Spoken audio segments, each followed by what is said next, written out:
Assalamualaikum warahmatullahi wabarakatuh. Kembali lagi di channel ceritaku. Untuk kisah kali ini, saya akan coba menceritakan sebuah kisah horor yang berjudul Penghuni Kamar Kosong. Dan sebelum kita lanjut ke ceritanya, tekan dulu tombol like video ini, dan jangan lupa tekan juga tombol subscribe channel ini, dan nyalakan juga lonceng notifikasinya agar tidak ketinggalan cerita-cerita lainnya dari channel ini. Dan buat teman-teman yang pengen membaca langsung ceritanya, nanti silahkan saja kunjungi linknya yang nanti akan saya sertakan di kolom deskripsi.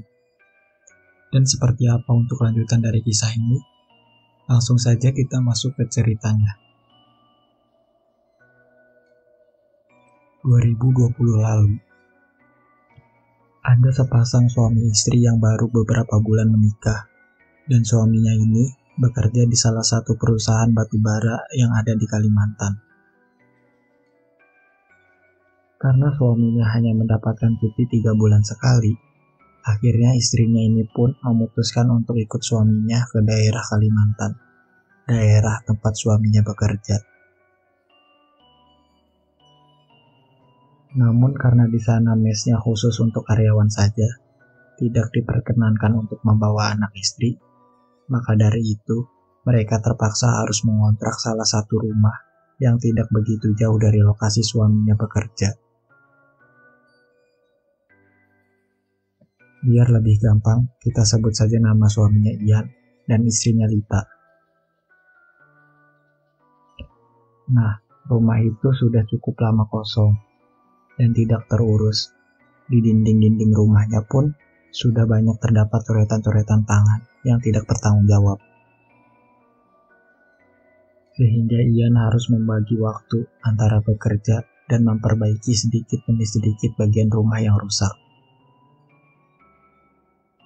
Rumah itu disewakan satu buah utuh dengan 4 kamar tidur, 1 sumur, 2 kamar mandi, dan 1 WC.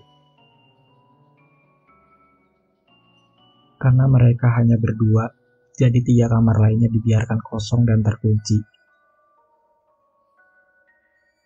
Harga sewanya per bulan pun tergolong sangat murah untuk ukuran satu rumah. Hanya berkisar sekitar 300 ribuan saja. Di sekitar rumah itu hanya ada kebun pisang yang rimbun. Sama sekali tidak ada tetangga. Tapi ada sebuah warung yang jaraknya sekitar 700 meteran dari rumah itu. Singkatnya, setelah selesai perbaikan, Lita pun datang menemui suaminya. Dia bersama seorang adiknya yang diminta untuk menemani Lita, karena pada saat itu ternyata Lita sedang hamil muda, baru 4 mingguan. Harusnya kamu tidak usah memaksakan diri ke sini, apalagi sekarang kamu lagi hamil muda begitu. Kalau sampai terjadi apa-apa pada kandunganmu bagaimana? Ujar Ian yang baru mengetahui istrinya tengah hamil. Tapi tidak terjadi apa-apa kan? Anak kita kuat kok. Ian terdiam, tangannya masih mengelus-ngelus perut istrinya. Kandunganmu masih sangat muda, jadi kumohon jangan terlalu memaksakan diri. Kamu harus banyak istirahat. Aku tidak mau terjadi apa-apa pada kalian berdua, ujar Ian. Dika libur? Tanya Ian pada Lita. Iya, seminggu. Kalau Dika belum pulang dan aku masuk shift malam, kamu akan sendirian di sini. Aku khawatir terjadi apa-apa pada kamu saat aku tidak ada di rumah. Aku berani kok sendirian, nanti tinggal kamu tambahkan palang saja di pintu-pintu dan jendela, biar tidak ada orang jahat. Karena yang paling menakutkan itu penjahat, bukan hantu, ujar Lita. Kamu tidak tahu keadaan di sini, sayang. Sangat tidak aman, apalagi kamu sedang hamil begitu. Kalau tentang penjahat, maling, atau perampok, di sini cukup aman. Selama aku bekerja di sini, aku belum pernah mendengar kabar tentang perampokan dan lain-lain. Nah, apalagi kalau begitu, aku jadinya semakin berani untuk tinggal di sini. Tapi, perkataan Ian itu terhenti. Raut wajahnya mendadak pucat. Tapi apa? Tanya Lita penasaran. Tidak jadi, bukan apa-apa. Ian mengalihkan pandangannya. Kini matanya menerawang ke langit-langit kamar, mengingat kejadian yang menimpa istri temannya beberapa bulan lalu. Waktu mereka baru pindah ke kontrakan yang ada di dekat pelabuhan, seminggu setelah pindah ke sana, istri temannya yang hamil 4 bulan itu mendapatkan keguguran, sehingga mengakibatkan anak yang ada di kandungannya tidak selamat. Menurut pengakuannya, pada shift malam suaminya bekerja, suaminya tiba-tiba pulang dan meminta jatah pada istrinya.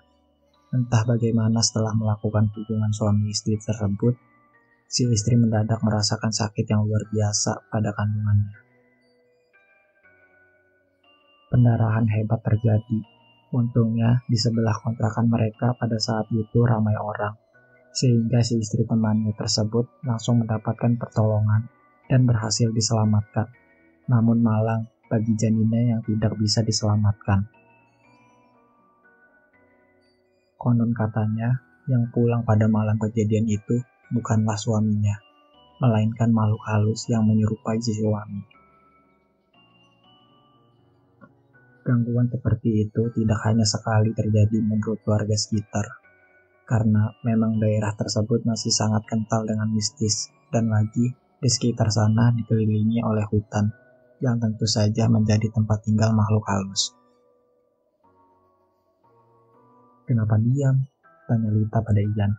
Aku khawatir padamu dan juga kandunganmu. Lita tersenyum manis. Aku tahu yang ada di kandunganku ini merupakan anak pertamamu. Tapi, kau jangan lupa, dia juga merupakan anakku. Dan sebagai ibunya, aku tidak akan membuat kandunganku kenapa-napa. Jadi, kamu tidak perlu khawatir itu padaku, ucap Lita. Kamu lapar kan? Aku akan ke warung sana membeli makanan untuk kita bertiga, ujar Ian. Aku ikut. Jangan, warungnya jauh, nanti kaki kamu sakit. Lelah di perjalanan saja belum hilang. Lalu, kamu mau ikut ke warung yang jauh itu. Nanti kalau kamu sakit bagaimana? Bidan atau mantri jauh dari sini, tolak Ian. Rita menghela nafas panjang, kemudian ia mengangguk. Ian pergi dengan berjalan kaki menuju ke arah warung seorang diri. Jalanan tanpa lampu dan berdebu itu sangat sunyi di malam hari itu. Tidak ada satupun truk yang lewat. Ian mempercepat langkahnya ketika lampu warung mulai terlihat dari kejauhan. Sesampainya di warung, ia bertemu beberapa orang sopir yang tengah singgah makan. Ramah sekali mereka menyapa Ian, padahal mereka belum saling mengenal. Karena memang Ian tidak terlalu kenal dengan kebanyakan supir-supir truk di sana. Anaknya si Rusty meninggal, ujar salah satu sopir. Iya, untung istrinya selamat. Dulu sudah ku nasihati si Rusty itu, kalau membawa istri yang sedang hamil begitu, memang harus bersyarat, karena di sini berbeda dengan di Banjarmasin sana. Tapi susah memberitahukan orang yang tidak percayaan. Dia malah mengejekku yang bukan-bukan, sahut sopir yang lainnya. Ian berpindah tempat duduk dan merapat pada sopir-sopir tersebut. Syarat seperti apa itu bang? Tanya Ian. Ya seperti penangkal-penangkal makhluk halus, karena orang yang mengandung itu baunya wangi sekali. Wanginya tersebutlah yang mengundang makhluk-makhluk halus mendekat dan mengganggu. Contoh menangkalnya itu seperti apa bang? Maaf sebelumnya, saya lancang bertanya seperti ini, karena saya ingin tahu sekali sebab istri saya juga tengah hamil 4 minggu saat ini. Seperti duri jeruk, kayu sompun, tamyang, bawang tunggal, gunting, belayung, pecahan kaca, cermin, dan jangan lupa kelambu, ujar sopir tersebut. Tamyang itu seperti apa, Bang? Dan baliyung itu juga bagaimana bentuknya? Tanya Ian antusias. Tamyang itu bambu kecil, tapi bukan bambu sembarangan. Susah aku menjelaskannya. Nah, kalau baliyung itu mirip kapak, tapi bisa juga diganti dengan parang, ujar sopir itu. Salah satu sopir tersebut beranjak dari duduknya. Ia berjalan ke arah truk yang terparkir di depan warung. Lalu tak berapa lama, kemudian ia kembali lagi ke dalam warung sambil menenteng bambu kecil sepanjang pulpen. Ini tamyang, kamu ambil aja, nanti digantung di atas pintu kamar bersama duri jeruk nipis, ujar sopir berwajah sangar tersebut, seraya memberikan bambu kecil itu pada Ian. Terima kasih banyak, Bang. Berapa saya harus bayar? Tidak usah, aku ikhlas, tolak sopir itu. Sekali lagi saya ucapkan terima kasih, Bang. Iya, sama-sama. Nanti parang atau baliyungnya itu ditaruh di samping tempat tidur istrimu. Oh iya, sama itu nanti bikin kadut atau kantong dari kain hitam. Isinya taruh bawang tunggal, jaringau, sahang atau merica 7 biji, dan jeruk nipis. Suruh istrimu bawa kemanapun dia pergi. Bau jeruk nipis dan jari yang itu tidak disukai makhluk halus. Siap, Bang. Akan saya cari langsung besok, jawab Ian. Ini makanannya, ayam 2 sama ikan nilainya 1 kan, ujar pemilik warung pada Ian. Iya, nasinya 5 bungkus ya, jadi berapa? Iya, semuanya 100.000. Tambah sama itu aqua besarnya 2 botol, ujar Ian. Setelah selesai membayar makanannya, Ian pun berpamitan pada para sopir baik hati tersebut. Ia melangkah cepat menuju ke rumah, karena pada saat itu kilat mulai menyambar-nyambar, pertanda sebentar lagi hujan akan turun. Di dalam rumah, Dika dan Lita sudah menunggu sambil mengobrol yang sesekali dihiasi tawa riangnya Lita. Malam itu mereka makan dengan sangat lahap, sementara di luar hujan mulai turun dengan sangat lebat. Subuh-subuh sekali, Ian sudah bangun dan bersiap berangkat bekerja. Ia duduk di teras rumah, menunggu bus jemputan karyawan lewat. Di sebelahnya Lita duduk sambil terus memegangi tangan suaminya, seakan tak mau suaminya berangkat kerja hari itu. Tidak berapa lama, cahaya lampu bus mulai terlihat. Ian bergegas memasang sepatunya dan mencium istrinya. Lalu kemudian ia berlari ke arah jalanan untuk menghadang bus. Sepi, itulah yang Lita rasakan saat suaminya sudah pergi bersama rombongan karyawan yang berada di bus tersebut.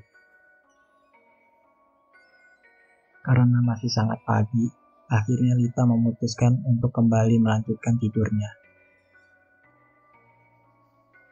Sementara Dika masih tidur dengan sangat lelap di depan kamar Lita dengan berbantalkan tas berisi baju-bajunya.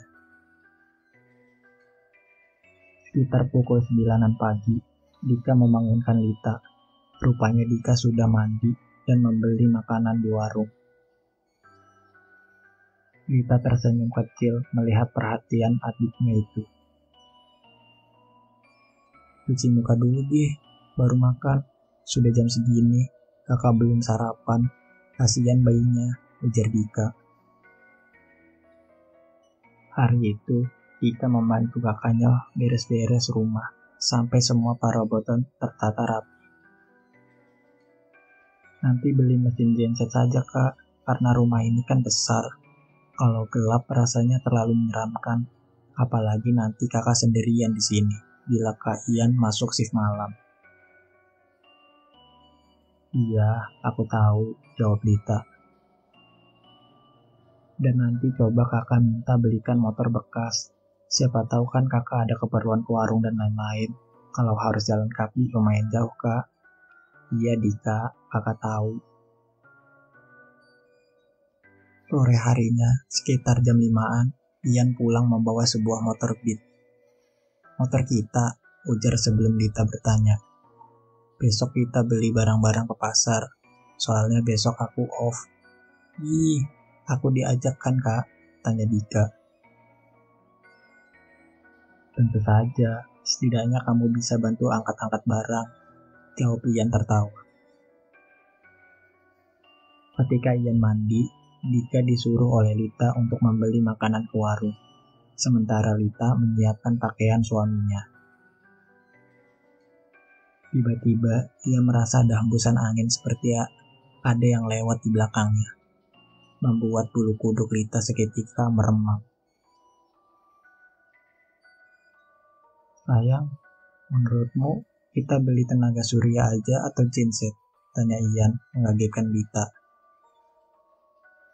Hah? Kau mengagetkan aku. Terserah saja menurutmu bagusnya yang mana, ujar Lita kesal. Lah kok marah? Aku kan cuma bertanya pendapatmu.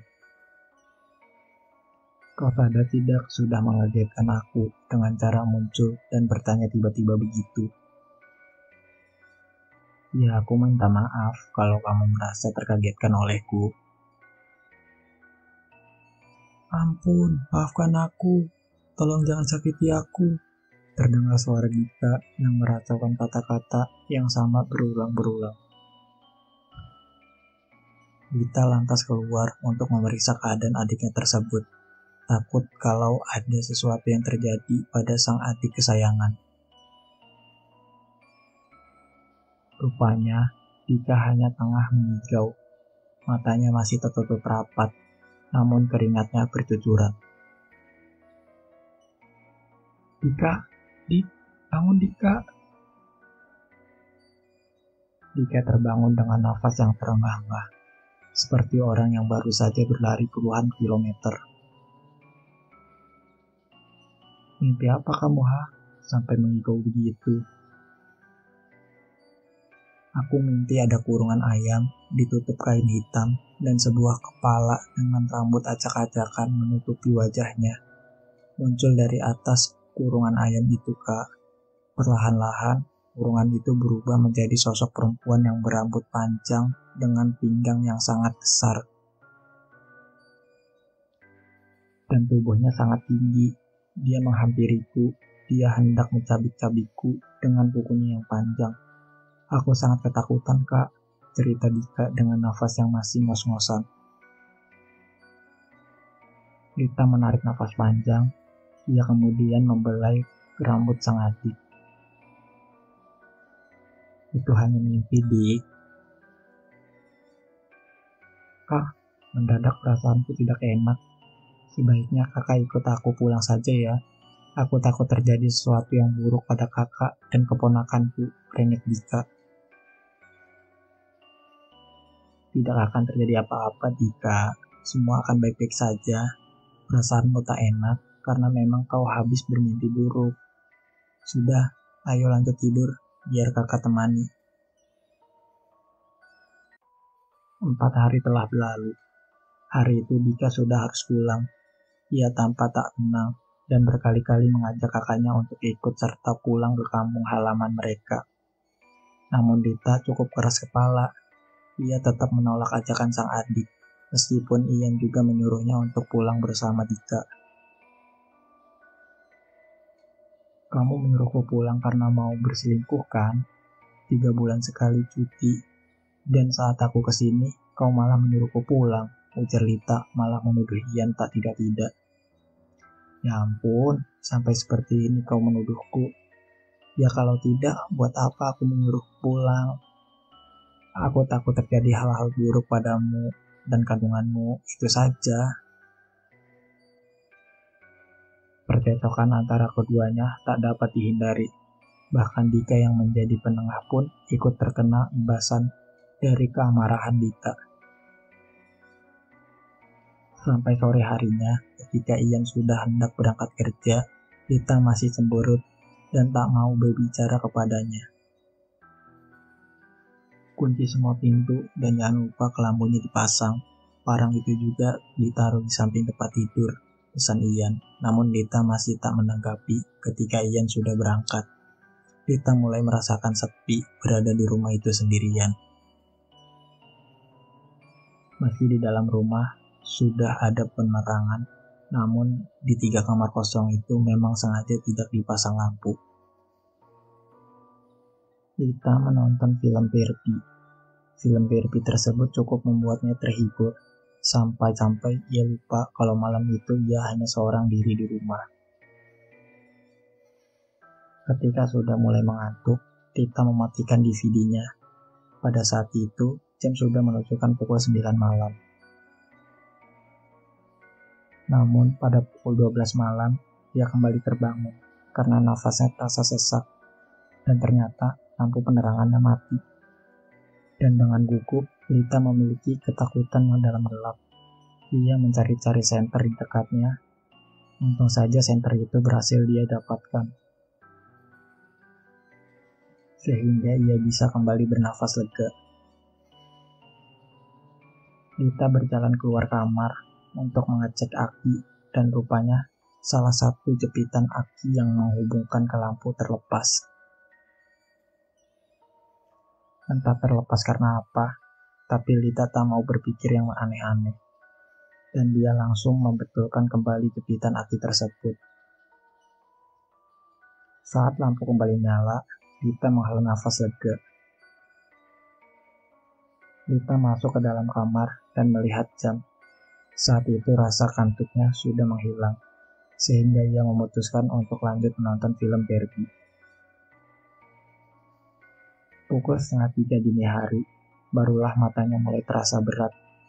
Namun, ketika ia mulai memejamkan matanya, antara tidur dan tidak, Dita melihat ada seorang perempuan berpinggul besar dengan tubuh yang sangat tinggi berada di atas tubuhnya, sampai-sampai Dita merasa kesulitan untuk bernafas dan bergerak. Dita ketindihan, tapi untung saja ia berhasil kembali menggerakkan tubuhnya setelah berusaha sekuat tenaga. Namun entah kenapa, saat ia sudah berhasil membuka matanya, Dita kembali merasakan matanya sangat berat, sehingga matanya terpejam lagi. Dan kejadian yang sama kembali terulang kembali. Yang di kedua kalinya itulah, Dita memberanikan diri menatap sosok perempuan itu. Sosok itu menyeringai dan seringnya itu menyeramkan. Dita merasakan sesak nafas, bahkan tubuhnya sangat sulit digerakkan. Dita hampir menangis, namun untung saja ada sesuatu yang membuat tubuhnya kaget. Sesuatu itu terasa dingin kala menyentuh jari jempol kakinya. Saat berhasil terbangun itulah, Dita langsung beranjak dari tempat tidur, lalu duduk bersandar sambil mengatur nafasnya yang terengah-engah. Akhirnya, Dita takut untuk kembali tidur lagi. Dia memutuskan untuk memasak di dapur, sembari menunggu kepulangan suaminya. Sekitar pukul 5 subuh, Ian datang. Tapi Dita sama sekali tidak menceritakan apa yang dia alami semalam. Kok bangunnya pagi sekali? Tanya Ian. Iya, rasanya aku lapar, makanya aku memasak, jawab Dita. Ian mengangguk, lalu mengganti pakaian kerjanya dengan kaos oblong berwarna putih. Ia duduk di dekat Dita yang tengah memasak. Oh iya, nanti kalau sudah gajian, aku minta 2 juta ya untuk bayar uang motor itu, ujar Ian. Harusnya kamu tidak perlu membeli motor segala, apalagi sampai berhutang. Kasihan temanmu yang punya motor itu kan. Dia juga pasti membutuhkan uang hasil penjualan motornya dengan cepat, tapi kamu bayarnya malah di kredit. Ian terdiam. Ia menggaruk-garuk kepalanya yang terasa gatal ketika mendengar omelan Lita. Malam itu, Lita tidur lebih awal dikarenakan semalam dia tidak tertidur dari jam 12 hingga pagi. Akan tetapi, lagi-lagi pada pukul 12 malam, lampu kembali mati. Dan ketika dicek, penyebab mati lampu itu sama seperti kemarin malam. Ketika lampu kembali menyala dan Lita sudah kembali masuk ke dalam kamar, ia tak bisa memejamkan matanya.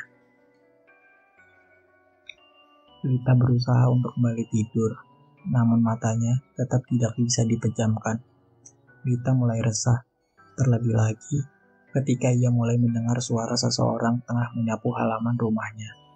Suara gesekan sapu lidi pada tanah itu terdengar jelas sekali, apalagi pada malam itu sama sekali tidak terdengar truk-truk yang mengangkut batu bara lewat.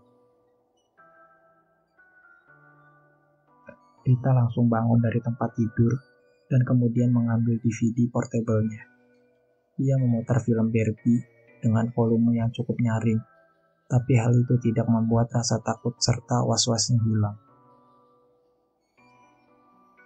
Dan di saat-saat seperti itulah, bayangan tentang sosok perempuan yang muncul antara bangun dan tidurnya semalam kembali muncul. Seketika bulu-bulu di tubuhnya langsung meremang. Lita tak fokus pada alur film Barbie yang diputarnya. Pikirannya benar-benar kacau saat itu. Apa aku harus ke warung saja ya, batinnya. Tapi tidak, karena kalau sampai suamiku tahu aku ketakutan begini, pasti aku disuruh pulang ke kampung. Lita mengecek HP-nya, dan ya, tidak ada sinyal di tempat itu. Lita hampir menangis, namun tiba-tiba terdengar suara ketukan dari pintu rumah. Mata Lita langsung melotot ketakutan, tetapi rasa takutnya langsung hilang begitu ia mendengar suara Ian memanggil namanya. Segera Lita berlari keluar kamar untuk membukakan pintu rumah. Di luar, Ian terlihat tidak seperti biasa. Wajahnya pucat dan tak banyak tersenyum. "Kamu sakit?" tanya Lita khawatir seraya meletakkan punggung tangannya di dahi Ian yang langsung ditepis oleh lelaki itu. "Aku baik-baik saja," jawabnya sebelum melangkah masuk ke dalam rumah. Namun anehnya, Ian tak bergeming. Ketika diajak masuk ke dalam kamar oleh Lita, ia malah berdiri mematung di depan kamar sambil menatap ke lampu yang bergantung. "Di dalam gerah, aku ingin tidur di luar saja," ujar Ian dengan suara berat. Lita menggerutkan alisnya, bingung. Tak seperti biasanya, batin Lita. "Lita, bisakah kau keluar temani aku?" panggil Ian yang semakin membuat Lita bingung. Karena tak seperti biasa, malam itu Ian memanggil namanya beberapa kali. "Aku sudah mengantuk, lebih baik kau masuk ke dalam kamar. Tak pantas sama sekali di sini," jawab Lita dari dalam kelambu. Tiba-tiba terdengar suara bantingan pintu di luar. Namun saat akan mengeceknya, Lita merasa berat hati, sehingga ia membiarkan saja suara itu tanpa tahu apa yang sedang dilakukan oleh Ian. Sekitar pukul 5 subuh, Ian masuk ke dalam rumah dengan marah-marah, membangunkan Lita yang masih tertidur di dalam kelambu. "Kenapa pintu tidak kau kunci semalam, ha?" tanya Ian dengan nada marah. "Loh, bukannya semalam kamu yang terakhir masuk ke rumah?" jawab Lita balas marah. Aku baru saja pulang." Lita terdiam, wajahnya seketika berubah. "Kau jangan bercanda, Jelas-jelas semalam kau pulang ke rumah. Kau mendengar suara bus atau truk singgah? Kalau memang aku pulang, tidak mungkin aku berjalan kaki. Lita terdiam. Ia memang tidak mendengar adanya suara bus ataupun truk yang singgah semalam.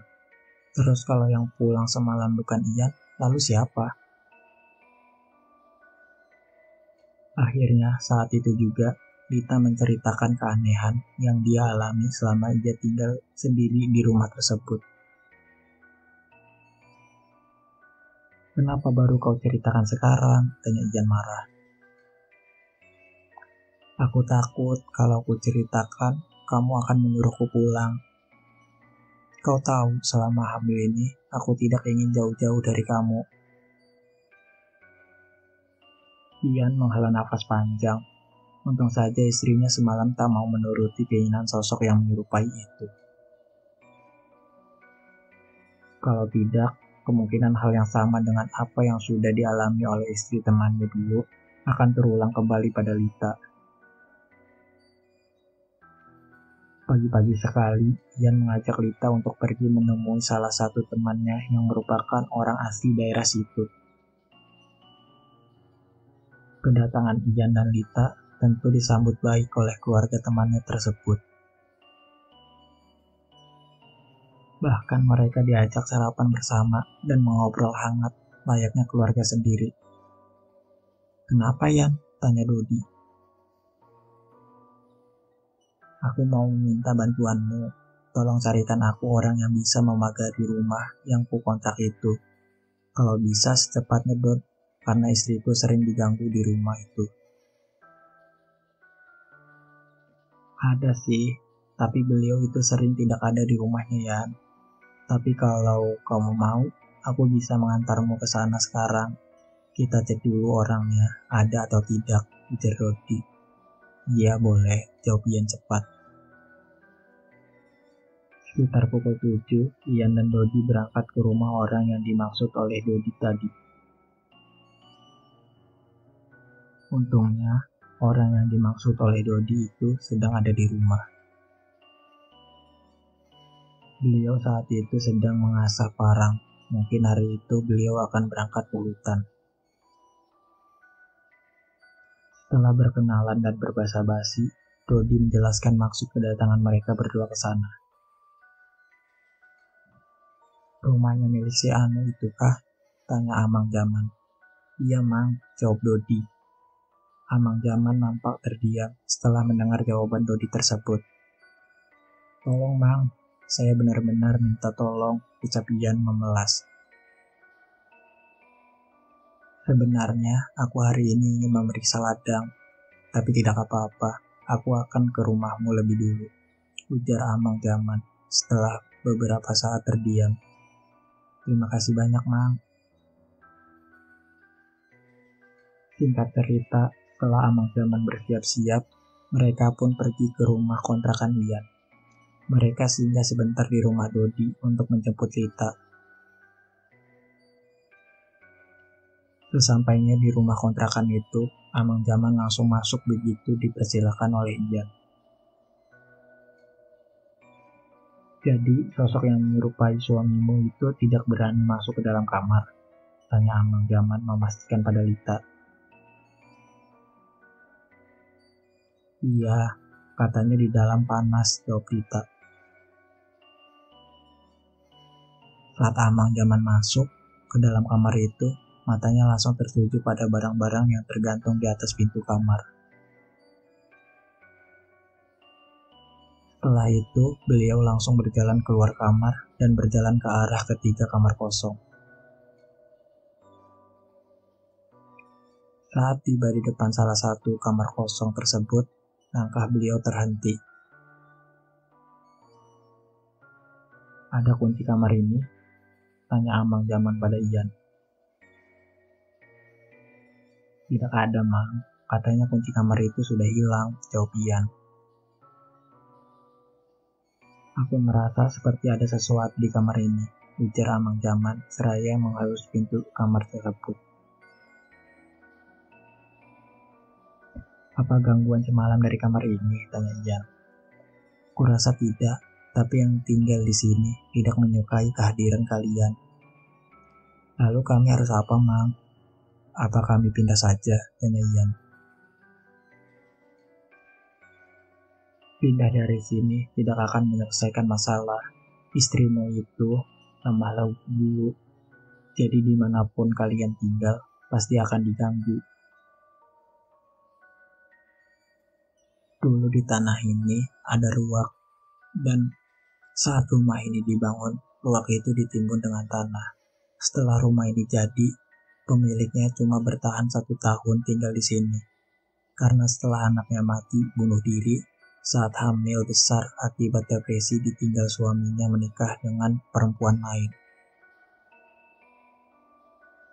Mereka pindah dari rumah ini, dan sejak saat itu rumah ini kosong. Ya, namanya juga bekas ruak, dan rumah yang sudah lama kosong pasti dijadikan makhluk-makhluk halus sebagai tempat tinggalnya. Tapi ada satu yang paling kuat energinya di sini, yaitu di kamar ini. Cerita Amang Zaman. Apa makhluk halus penghuni kamar ini bisa mengancam keselamatan istri saya, Mang? Tanya Ian khawatir. Tentu. Apa makhluk itu bisa diusir, Mang? Tanya Ian. Mengusir makhluk halus yang sudah lama tinggal di sini, sama halnya kamu mengusir orang dari rumahnya sendiri. Resikonya terlalu besar. Hiduplah berdampingan dengannya selama kalian tinggal di sini. Beri dia makan agar dia tidak mengganggu kalian. Makanan seperti apa, Mang? Tidak aneh-aneh kan? Tanya Ian. Hanya bubur habang putih dan juga kopi pahit manis seperti malam Jumat. Nanti akan aku buatkan malam Jumat ini. Dan untuk seterusnya kamu membuatnya sendiri, ujar Amang Zaman. Oke teman-teman, sampai di sini dulu ceritanya. Nantikan kelanjutan ceritanya di video berikutnya.